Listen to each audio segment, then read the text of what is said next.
So we're here to solve this Slitherlink by Ashish. It's one of two puzzles this week that actually was a Slitherlink with no zero clues, and that leads to some fun and challenging deductions, at least some less common patterns. Just scanning the grid, the most common place when you're not looking towards zeros is to look towards threes, and there are some cases like these paired threes and actually these diagonal threes. Diagonal threes are a great place to start in any puzzle. They always will have one of the loose ends come into the other to do the right wrapping. That actually now forces this one choice of the two choices that usually exist for a 3-3 clue. We have a case where this clue now being effectively zero because the edge is on the top means that this 2 has to be a diagonal. It's going to be this or this. When it's next to a 3, you'll see that it leads to an isolation of an end if it comes the short path, or the up path, that pulls us in. So it's got to be the one that pushes the end out, and the one that pushes the end out puts a 3 end here, which is going to come up. We're going to see that we have an end coming out from this 2, and maybe not so much more to do there yet. There could be some potential end counting. There's a step that's going to be highlighted in the other video this week as well, which has to do with 1s and 3s on the edges of clues. The thing to note about a 3 clue is that each of the posts of the clue is used, and what that will mean is that in a cell like this, it's got to draw 2 edges towards it. One edge is going to be either this left or upwards edge, which is going to mark those 2 cells as unusable. The line that's near this one has to be either of these, and the other line is going to be this one. And so we can actually quickly, on these 2 patterns, draw the same thing in. For each of these spots we just did that, there are different consequences that you can put into the grid. Like what we now have is effectively a 0 in the cell on the lower right, which means that the 3 clue has to use these 2 edges. Again, a 3 touches each of the posts. Up here we have a case where, having marked these edges, we can mark these edges, and we, at least for now, have a view like that into the grid. And over here, what we actually now have is a case where we know this 2 is going to be this shape or this shape. Each of those actually puts a constraint on this touching 3. You'll see that this cell and this edge and this edge must be used. If it's the right and down side of the 2, it's this shape, and if it's this shape, but either one uses that. And also this edge coming into the 3 says that this is the look at the top of the 3. And just getting that edge into the grid, we now have effectively a 0 to the left of this 2, like there's no way to get out here, and so this will be this or this. In each case, the same pattern we saw over here of using these edges off that line or over there.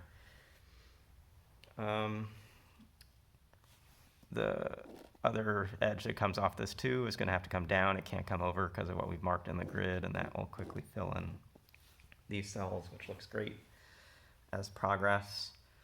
Another thing to think about, and there are really 2 options for this 3, and one is going to take this cell in and really not leave a lot of choices for this one, and the other cell is going to leave it with some different edges that can be used. But we can start to decorate some edges that aren't possible on this clue, and in part, whenever a 1 touches another 1 on a boundary, first the edge between them can't be used. That would isolate a single line here. Now that we actually have filled in this corner of the 3, if we use this edge of the 1, it would come up here and get stranded, so that's no good. This shading now actually means that this edge has to stay and use part of the 1, so we can draw this in, and that this would also isolate means we can draw this in. Now you can see if you come straight down, the 3 is going to have another loose edge, so we don't come straight down. This has to come over like this, which fills in a lot pretty quickly. On the bottom, this comes up, this comes over. This is a single edge and doesn't want to be isolated into the grid, so it's got to be using this part. Coming back to the side, when we drew in this boundary, we could draw in the one in the adjacent 2, which would force these cells. This one's now effectively a 0 around this post, so we have to use these 2 around this post. And this will be a part of the 3 that has 1 edge coming out from it. We also now effectively have this 2 near a 0, that this 2 is going to be diagonally and have one cell out this way, so it's this or this. Both of them use this bottom edge, which completes this part of this pattern. The 1 can't use these clues because it's now effectively off a 0 because we fulfilled that 2. We do have to still fill in all the cells around these two 2's. And one thing I see is when we take these 2 around the 2, we end up marking off these 2 cells, which then is going to take these 2 cells around the 2. And a 2 that touches a 3 needs to really have a connection, or it needs to do a wrap like this. And that says that this set of clues will fully kill the potential to complete the grid. And so this 2 is going to look something like this. It's still going to be a challenge if it takes this cell. Let's just sort of view this coming over. This is going to form a little mini loop like this, which is no good. So this comes up. We now can't get over into this corner, so this has to look like this. This 3 now can't come this way, so it comes there. Similar thing as before, you want to take the form of this 2-3 clue that keeps this edge as far away as possible, otherwise you're going to isolate it. It's going to be this shape. Looking to see what's potentially next. This 2 has another diagonal pattern, and this edge has to come like so, which forces a lot near it. Now no, it's actually this. This is going to take one of these edges and actually has to take this edge at this time. Got a pattern we see a lot in puzzles, which is a 2 near a 3 where one edge is not spent. Often this is with a 0 clue. And we actually now have really isolated the grid so that there's not much room to move here. What I'm seeing is that if I take this edge, I have to come all the way around and loop. And so this edge looks very bad. It forms a little mini loop. And so I see this in the puzzle right now. That forms this. We're now getting to what looks to be an interesting conclusion, where we've got lots of ends and just the center of the grid to use. One thing to think about when you see a pattern like this is how are edges going to get out of the rest of the grid.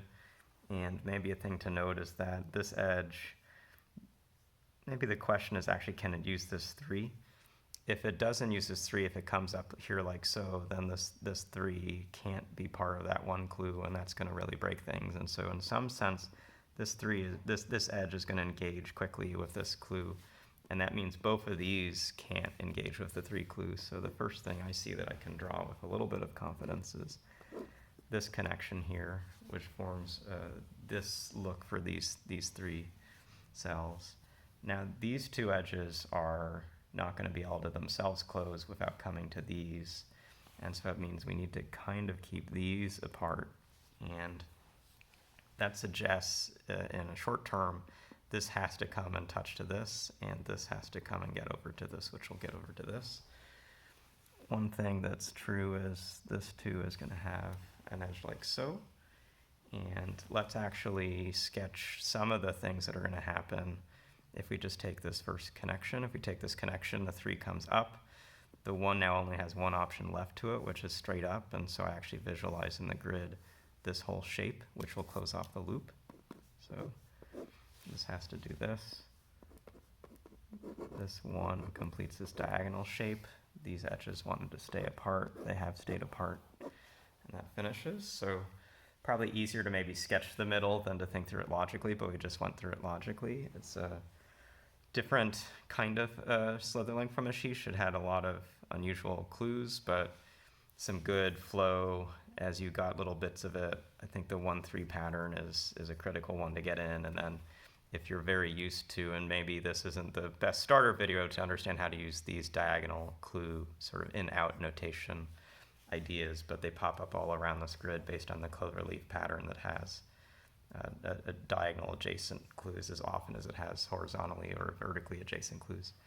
So hope you learned a little bit about this puzzle, and just as with the other video, learned a little bit about Slitherlinks that don't have zeros and some different patterns that you can use in solving these grids.